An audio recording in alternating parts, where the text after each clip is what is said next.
build the business and execute on the strategy correctly, and don't rush it. You've got plenty of time in front of you, because if you do it too fast, you run the risk of it imploding. But if you just slow and steady wins a race, you will set you and your family up for life, and that's the beauty of running a great business.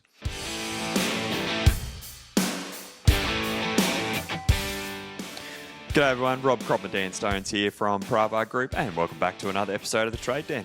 Good to have you back, Dan. How are you? Great to be back. Hi, Rob. Hi, everyone. Yeah, today, really excited. Looking forward to exploring this whole journey that a trades business goes on. It's a big one. It's a long one. It's a hard one, but we're going to do it anyway. So I think the thing to start with is, after working with probably hundreds of businesses across Australia, the thing that becomes patently obvious, right? The patterns that emerge, it's undeniable. The journey isn't random. Every business we work with, regardless of their trade, their size, the state they're in, they all move through the same three phases. The numbers might change a bit, the names of the phases shift, but when you break it down, they're the same every single time. And that's the whole point of this series. We're not going to oversimplify what you're going through, but we want to give you a map, a way to see where you're going and what you're doing. Because once you know what phase you're in, everything changes. You get to a point where you stop trying to solve a phase 2 problem in phase 1. You stop trying to build systems that you're not ready for just yet. You stop wondering why things aren't working and why your hard work isn't producing results that you feel that they should. So that's really what we're looking at over the course of these journey discussions that we talk about. So let's start with this idea of a map. And Rob, I want to ask you, why is it that trades businesses follow predictable phases? Like we hear this all the time about business owners saying, my business is different, I'm unique. Not the case. It isn't the case, because sure, there might be idiosyncrasies to what you do, maybe the market you serve, the way you go about serving them, your unique selling proposition, or the different value you add to the marketplace. But we've got to remember, business is business in the end of the day. And it doesn't matter if you run a plumbing business, an electrical business, a carpentry business. You run a business in the trade space. It just happens to be that the service that you provide is plumbing, electrical, or carpentry. So business at its fundamental core is the same. Now, sure, is there a few little differences between trades businesses and something in healthcare? Absolutely. But this whole podcast is for tradesmen in the trade sector, and it's more predictable. Running a trades business is more predictable than most people like to realise. And I think that the early punchline is, the sooner you accept that, the faster you can get into that lane that you are in and feel like you're swimming with the current and with the flow. And we talk about 3 phases that every single business owner, trades business owner, has to go through. So let's break them down quickly as we set this up, and then we'll jump into one in detail. But let's start with phase 1, what we call the tool belt business. Just give us the rundown on what that looks like. A tool belt business is between $0 and $1 million roughly in revenue. So any financial mark that we talk around is pure revenue line, pure top line. Now, it might be a little bit below, it might be a little bit more, plus or minus a little bit, but in rough terms, it's $0 to $1 million is a tool belt business. Yeah, and tool belt business being things run through you. You're doing a lot of that work, the quoting, the work itself. You're on the tools. You've got the tool belt on at day. You're running around because you haven't got structure at night, doing admin then, that sort of thing. Yeah, generally at around $1 million in rev mark per annum, you love you love your trade and your craft. Like, you love it. You actually love doing that, and you've still got the identity of being a tradesman. You still run a business, but you're still very heavily involved in the doing of the business. You're literally wearing every hat, I suppose. And yeah, you might have 2 or 3 people around you, whether it's a tradesman or apprentice, but you're running a very lean and mean operational machine. You are the operations, and that's why it's a tool belt business. Yeah, like that. All right, let's go into phase 2, what we call owner-operator business. This is around that 1 mil to 2 mil mark, right? Yeah, there's a real, and we'll talk about dead spots and sweet spots throughout this series, but there's a real sweet spot at around a $2 million mark. And this is where, in my opinion, if you're not aiming to get to at least $2 million in running a trades business, you're somewhat wasting your time. And at the $2 million mark, you are generally off the tools. You've got some office crew in around you. You're stable. You're managing the business rather than the business running you. Yeah, and that transition, I like that. You go from doing everything to starting to, you've got to put on another hat, if you like, really, which is a management hat that you didn't really have to do. Tool belt business, you can just run around and have your hands in everything. But when you start to get to this level, management comes into it. And if you can't accept that, if you don't lean into that, it just becomes absolutely brutal. So it's really, really important. We'll go into that in part 2, but yeah, it's a brutal transition if you really fight that management component that comes into it. All right, phase 3, lifestyle business. This is around 3 to 6, right? It is, and this is the holy grail. Like, this is where it becomes worth it for carrying all the stress, all the pressure, carrying all the risk of actually running a business. Because anything sub $2 million, you've just got to, like, you got a job and you carry all the risk because you're too big to be small, you're too small to be big. You're generally working for wages. You don't have the profitability around you at this point, and you don't have the day-to-day operational freedom to be able to enjoy the life that you wanted when you got into business. And so getting to this point at a $3 million plus business, this is where it becomes worth it because you've got the structure, you've got the people, you've got the systems, you've got the resources, you've got the time and the money, which makes it worthwhile for carrying the risk of actually running a business. All right, so the 3 phases that we've just outlined are there, but at each phase, there's 3 things that ultimately determine, it's the same 3 things as we go through it. They change as we go, but what's going to determine whether you stick there or you get stuck there, you move through it, or you even fall back? The 3 things we talk about are your identity, your structure, and the decisions that you're willing to make at the time you enter into those phases. Yeah, it is, and and this is the beauty about this whole journey that the trades business goes on. And this is, I suppose, what sets Pravar Group apart from every other trades coaching company out there, I suppose, because most other coaching businesses have one program and it's a one size fits all. They've got someone in there doing 50 grand a month and they've got someone in there doing 500 grand a month. And that's good because it's good for the 50 grand a month because he's looking up going, wow, he's inspiring me to go and get there. But the 500 grand a month guy's going, well, I'm learning about foundational stuff and I need to learn about leadership and management and building in leadership teams and culture and more advanced business strategy. So what happens is you have a blanket coaching approach, and in my opinion, in our opinion, it doesn't work. And that's why at Pravar, we chop up this journey to align the program to solve the problems and provide a program promise to deliver on that, to get clients through those phases. And that's why we're so effective in what we do here at Pravar Group. And that's what I love the most. Yeah, I'd agree that the effectiveness of what we do, and I think that's what it's all about. How do we remain effective? Like you just outlined, if you've got different levels in the one program, you're either going to be spoken to or it's not your level that's being spoken about. So you're sort of switching on and switching off even though you're in the program. So you're not getting the most out of your time. So we're going to pack all those phases as we go through this. We'll call it a series. It may not be in order, but today we're going to focus on phase 1. Before we go any further, though, you mentioned before, and I want to pick this up, the idea of a sweet spot and a dead spot. Just explain that concept because we're going to come back to this time and time again. When you're growing a business, there are definitive dead spots and sweet spots throughout your journey. And what I mean by that is if think about a ladder that goes from 1 to 20. When you start to get to 10, you're in a sweet spot. You're in an optimal space on that ladder. The moment you cross that threshold to move into the next phase of your journey, you're moving to rung 11, 12, 13, 14, 15. Whenever you're going through the phases, you always move from a dead spot where it becomes challenging and there's certain identity changes, there's certain decisions you've got to make, there's certain strategies you've got to follow, and it generally gets harder before it gets easier. And that's what I mean by a dead spot, where you've got to move through that dead spot to optimize your structure in the model that you're running to move into a sweet spot. And that's important to remember, because if you're sitting there where you're like, oh man, this is hard work and I'm feeling a lot like I'm not moving ahead, it's probably because you're in a dead spot right now. It's not what you're doing wrong.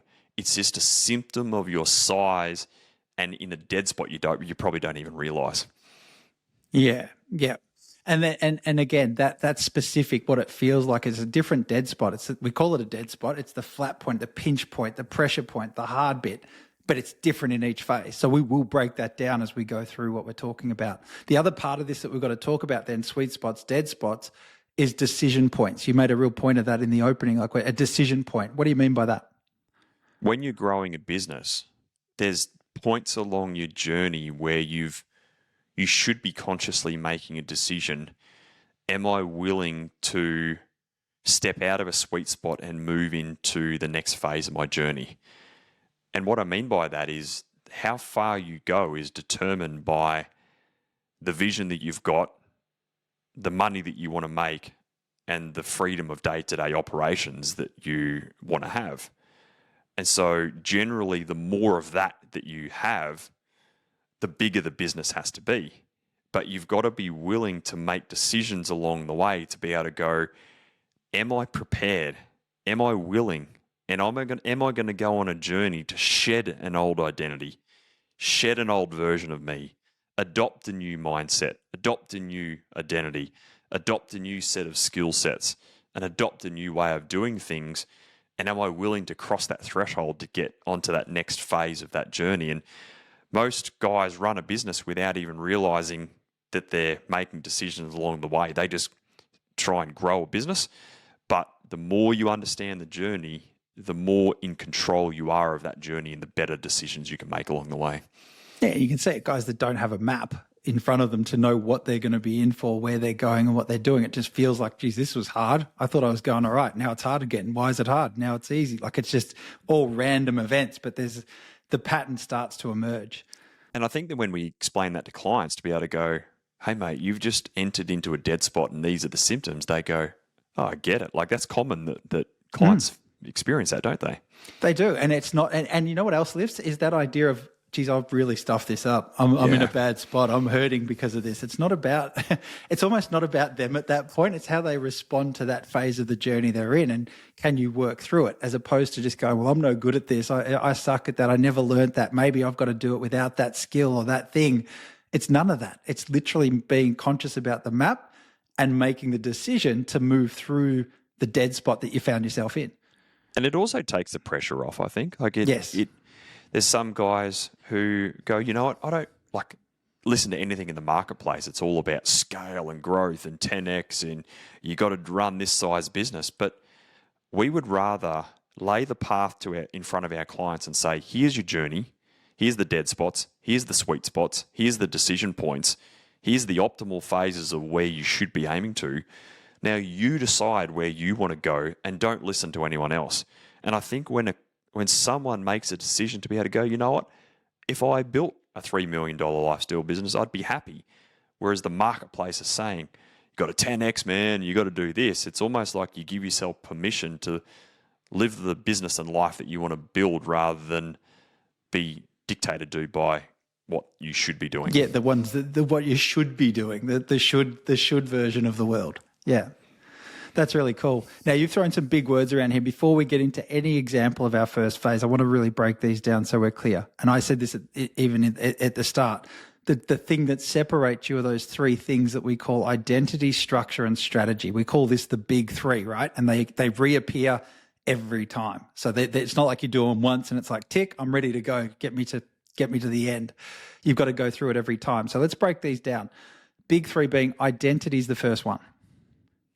Identity is huge because the reality is you'll never, when it comes to your identity is who you see looking back at you in the mirror. And in psychology terms, it's the words that flow after I am. And when you're running a small business at say a $2 million or less, when someone says, hey, Dan, who are you? Most people will say, I'm a plumber or I'm a tradie. But so that's your identity talking because you're saying this is who I am. But as you grow your business, you've got to evolve your identity from being a tradesman to a good operator, to a good manager, to a great leader to eventually go on and be a master and then on to be an investor. So your identity has to evolve over a period of time, because if you don't evolve it, your business will never outgrow the identity that you hold on to. So identity is a huge part in this transformational journey you've got to go on, because it's actually the leading indicator of how far and fast you will transform over a period of time. Nice. All right, structure. What do we mean by structure for the sake of what we're going to be talking about in this series? Yeah, you look at it. If you look at anything online, it's all about systems will set you free. But at Pravar, we are all about structure. It's the operational structure and how the business is hung together from a structural point of view. And structure to us is a combination of people and systems. But the reality is that there's a standard operational structure that a trades business has, and it doesn't matter if you're doing $1 million or $5 million a year, the same structure stands. It's just that when you're $1 million, you're wearing all the hats, working pretty much 100% in the business. When you're at $5 million, you've employed people to wear those hats, and you're working 100% on the business. So the structure around ground crew and bookkeeping and admin and estimation and operations, that structure does not change. It's just that what you do and the role that you play within that structure evolves over time as you get bigger. So structure fundamentally is at the heart of growing a good business. Yeah, I want to add something there, because it's not, just to be really clear, it's not systems versus people when we talk structure. No. Because the structure is the right roles in your business filled. It's roles and the right people to fill those roles, yes, but it's not people versus process. That's it. If I've got people or I've got systems, because in this world, there's like, well, if I can get rid of the people, I could just run systems and AI and things like that. Now, there's places for all of that. But when we talk structure, we're saying there's specific roles in your business that you need to have as you go through this journey that help you move through it. It is. And most people think systems first, person second, and then we'll work out the positions later. We're big advocates of position first, person second, and then you wrap systems and processes around that person in that position. And that's the right formula, because you get the right people in the right positions following the right tasks, and that's where you get the leverage. That's where you get people taking ownership for their roles, and that's when you get the freedom from your business, because people in the business are doing what you're actually paying them to get done in the end of the day. Yeah, and the last one then becomes strategy. Now, we've done it this way, and it's probably just force of habit for us in the way we think about it, but there's a deliberate reason probably why strategy sits third. But strategy is our third big thing that you've got to get right as you go through this journey. Correct, because there's a series of strategies you've got to get right when you're building a tool belt business. It's all about foundations.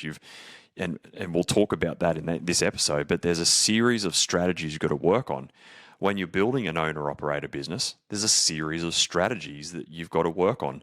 When you're building a lifestyle business, there's a series of strategies you've got to work on then. And when you chop up the journey, you can chop up the identity, chop up the structure, and chop up the strategic plays that you've got to work on.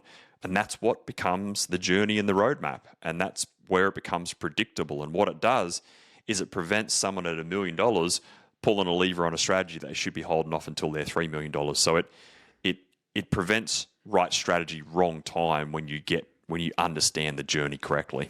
Yeah, so important. So important. The last thing I think before we do go through a bit of an example is that these all come together. You can't muscle your way through it. Most people think, just give me the strategy. It's all I need. Tell me the answer. Give me the answer. I'm really good. I'll work really hard and just give me the strategy and off I go. But it doesn't work that way. You've got to match your identity with your structure and then implement the strategy is what you're saying. Correct. They all work hand in hand. And you probably hear us saying this a lot, that mindset always precedes structure and strategy. And that's why we've got them in that order, because first you have to shift, then you build your structure. And whilst you're doing that, you're executing your strategy. So they all work hand in hand. And you've got to be patient in this. And if you think about a business that goes from $1 to $2 million, that generally takes 12 to 24 months to be able to get there. To be able to go to build a lifestyle business, which is $3 to $6 million, roughly, it generally takes 3 to 5 years to get there. And so don't be in a hurry to do this, because you need the time to shift your identity, build the structure, build the business, and execute on the strategy correctly. And don't rush it. You've got plenty of time in front of you, because if you do it too fast, you run the risk of it imploding. But if you just slow and steady wins the race, you will set you and your family up for life. And that's the beauty of running a great business. Yeah. Let's work through then. Let's build on what we've just talked about. Let's build this into an example. We'll take phase one, tool belt business. Okay. So let's start with that. And let's follow what we just outlined as the concepts, if you like, in real terms and the practical sense. So let's start with the dead spots and sweet spots of a tool belt business. Yeah, the dead spot is between 0 and 300 grand. And zero is a pretty big dead spot. This is like day one. Now, this is not time, because I was speaking to a guy the other day. He's like, Rob, I'm doing 60 to 80 grand months and I've been in business 7 months. Mm-hmm. And so it's not time, it's the bracket that you're in. Now, 0 to 300, we call that the Wild West. And this is where one-man bands running around like anything and cowboys. Everything goes, right? Anything and everything goes. It's the Wild West. It's like undercutting. It's like doing cashies, running around like you're a contractor kind of thing. You haven't yet made that decision to put your first person on, and you're in an absolute dead spot, because you really don't have a business at this point, do you? No, you've got a gig. You're busy doing stuff. You're getting out of the ground. You're in almost survival mode. It just feels like there's no end to it. It just feels like it's more of the same. Every day's the same. I've just got to keep going, keep grinding through this until it works, and you sort of get to there. And eventually, though, you do move out of the dead spot. There is a sweet spot, believe it or not, to a tool belt business. Like you can thrive in the Wild West if that's your choice, if that's the decision that you've made. The biggest decision to get out of the Wild West is actually making that decision to put someone on. That's what it is. And like I got a mate who's like, I don't want to hire anyone. He will be in the Wild West forever. And like that's a definitive, I'm just happy being a one-man band. But when you move into that $500K to $1 million mark, it's generally you and maybe 1 to 2, 3 people around. You might have another qualified and 2 apprentices, or 2 qualifiers and an apprentice around you. And I got another mate who works down the peninsula, and he's that type of business. He sits at around 80 grand months. His missus helps him with a bit of bookkeeping. He loves being on the tools. Like he just loves it. And you say to him, it's like, mate, do you ever see yourself getting off the tools? He's like, nah, I love it. And he's happy. A couple of guys around him, they do some pretty good work. They've got a good name for themselves in the local area. That guy doesn't want the headaches of moving out of home and getting a premises and stuff like that. And he actually makes not bad money, because he's on the tools making money, and then he gets the margin off the guys that he has around him. So running a tool belt business it's a real thing. It's not a bad spot to be in, is it? No, I think the difference between like the Wild West and the connotation of people running amok is that they don't treat their business like a business. You can be in the Wild West like your mate and treat it like a business. It doesn't have to be fancy. It doesn't come with all the bells and whistles of a bigger business. It's basics done consistently, done well, to a standard that you know what you're doing and you've made that choice. There is a downside though. Like you got to be honest. There is a downside of that business. You are the business. You do all the admin. You do all the bookkeeping. You can never go away on holidays, and the business comes to a grinding halt. It's very risky. There's key man risk dependency. Like there's a lot of downside to that business. And to be honest, it's not really worth it in that space. But some people choose to be there. You just got to make a decision of what space you want to live in.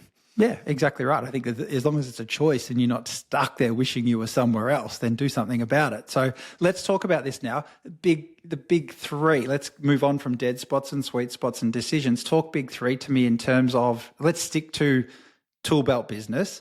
So identity. What's the identity, and is there a shift within that needs to happen when you go through this sort of phase?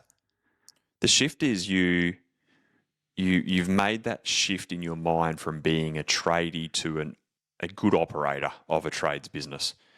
And you still run around in high vis, you still got all the tools in your trucks, you're still on the tools, you still think like a tradie, but there's a slight difference in identity between one-man band contractor and someone who runs a couple of guys. There is a difference in the way that person carries themselves, isn't there?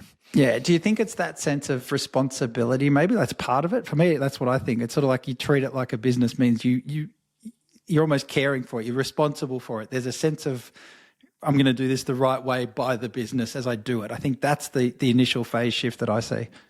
Yeah, definitely. Yeah, there is. I think you get to know your trade inside out. Your identity's wrapped around it, around being a good tradie, a good problem solver. But you're starting to think a bit bigger. That's what it is. You're giving yourself permission to think a bit bigger than being someone who's just a one-man band. Not that I say that in disrespect, but there's a difference in mindset, isn't there? Yeah, absolutely there is. Absolutely. Let's talk structure then. Let's move on. We talked a little bit about structure already, but let's talk about building capacity structure. Like this is, yes, structure, but you said before, you still wear all the hats. It's not like you just go out and blow it out with people because you can't afford it. But what do we mean by structure in this specific phase?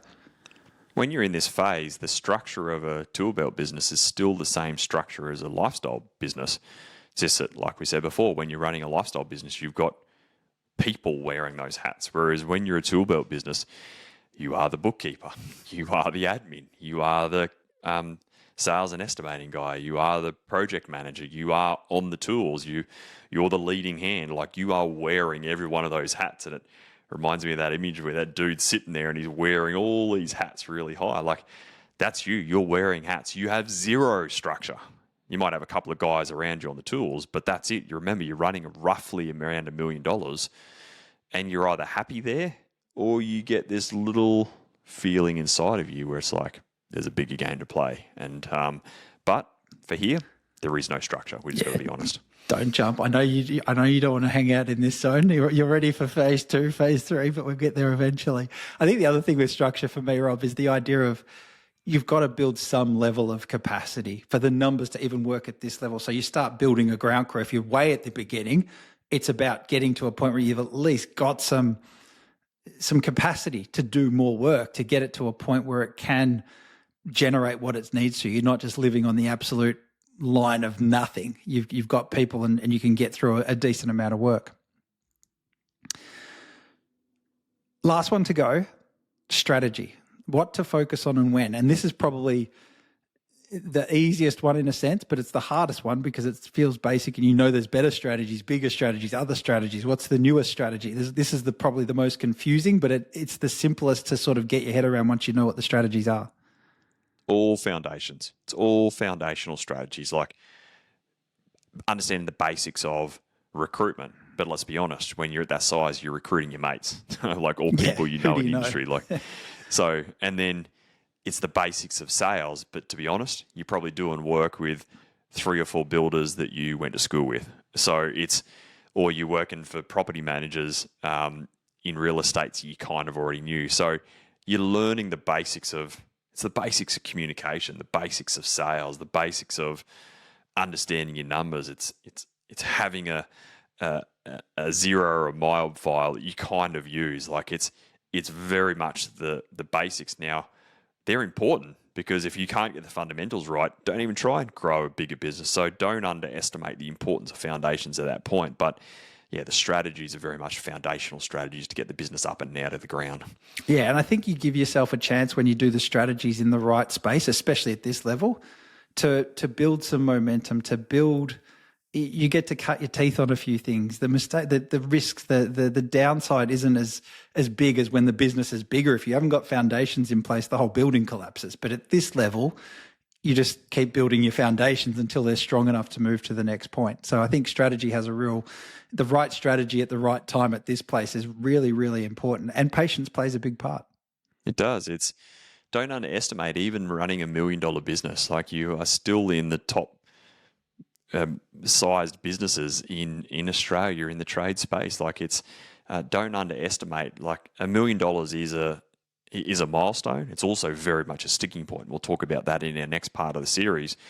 But even get to $1 million, it's a big feat because what you've done is proven that you've got the proof in the marketplace that you've got the quality and the capability to deliver on what you say you're going to do. So don't even underestimate that at $1 million, it's still a good business It's got its downsides, but don't underestimate the position you have in the marketplace. Yeah, even to get to here, it takes a hell of a lot of courage to even take that step and get to this point. So it's no small feat to run a tool belt business. What a great episode, Dan. And I think it was important that as part of this series that we're going to do, we really talk through the journey, the dead spots, the sweet spots, the decisions, the big three. Like, we're going to keep coming back to them because they really set the tone for how a trades business owner grows their business. And confusion is a huge part of a business owner that prevents them from moving forward. They often get to a point where they feel trapped. They're confused about what to do next. And having clarity is the big thing to be able to keep moving forward and growing a great business, isn't it? Yeah, absolutely. We always say no clarity, no progress. You'll get change, you'll get busy, you'll get all the other things that come with it. But when you get clarity, you can actually start to make progress, which is what we're here for. Part 1 was around that. Part 2 coming up is going to be around how to build an owner-operator business. And this becomes a great milestone to aim towards. Now, like we spoke around today, there is a dead spot you've got to work through. There's a decision you've got to make, and then there's a sweet spot to enter. So stay tuned for that episode coming up. We want to talk through what that $2 million plus owner-operator business looks like, and hopefully it inspires you to be able to keep cracking along in your journey. Hopefully you've enjoyed today's episode, and if this has really resonated with you, where you're feeling to that point where it's like, you know what, I am feeling in a bit of a dead spot, and I feel stuck and trapped and confused and want to take my business and life to the next level, then jump across to strategysession.com.au, fill out the application form.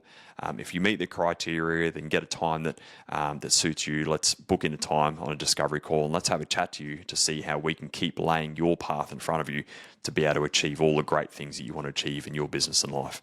Until then, have a great week, and we'll talk to you soon. Catch you on the next one.